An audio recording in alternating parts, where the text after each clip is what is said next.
Assalamualaikum warahmatullahi taala wabarakatuh. Alhamdulillah, jadi selamat petang. Lah ni kat maghrib dah, tapi saya nak tunjuk sikit lah suasana petang. Pada musim hari traktor ni depa main petak bendang kan. Saya nak tunjuk sikit lah macam mana keadaan suasana depa main petak bendang. Orang ramai tak petak bendang di Hujung Kampung. Jom hampa tengok video ni sampai habis. Jom ikut saya.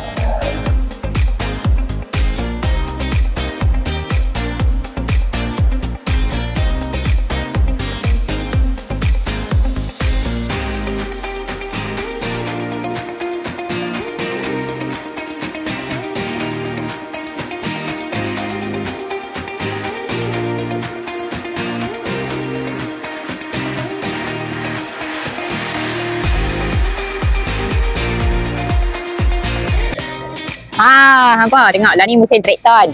Jadi traktor kita nak petak ni petak bendang kan. Jadi hampa nak tengok macam mana depa petak bendang ni kat buta. Kat yang tu traktor, kat buta dia sama juga macam traktor kan. Tapi hak ni saya nak tunjuk traktor bukan kat buta. Ni apa dia ni sampai ni. Tak tahulah. Tak apalah hak tu. Jadi hampa tengok video ni sampai habis hampa support saya. Jom saya tunjuk. Alhamdulillah saya pun dah makin sihat sikit lah, tapi saya nak tunjuk lah pada petang ni. Saya nak tunjuk sikit lah suasana macam mana keadaan mereka petang traktor. Lepas tu dengan orang-orang turun naik ikut ikaran. Sekali masuk Tok Imam Masjid Al-Atiq Kampung Mabuk. Dia pun turun sekali. Kalau hampa nak tengok jom hampa tengok video ni. Tok Imam Masjid Al-Atiq Kampung Mabuk. Jom saya tunjuk macam mana. Jom ikut saya.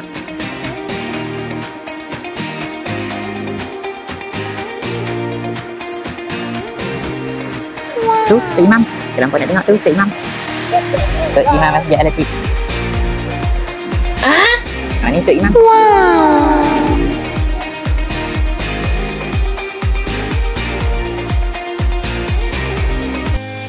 Alhamdulillah kita pun dah nak balik dah. Jadi saya dah tunjuk dah sedikit video pada musim traktor ni lah macam mana suasana petang depa main ikut ikan.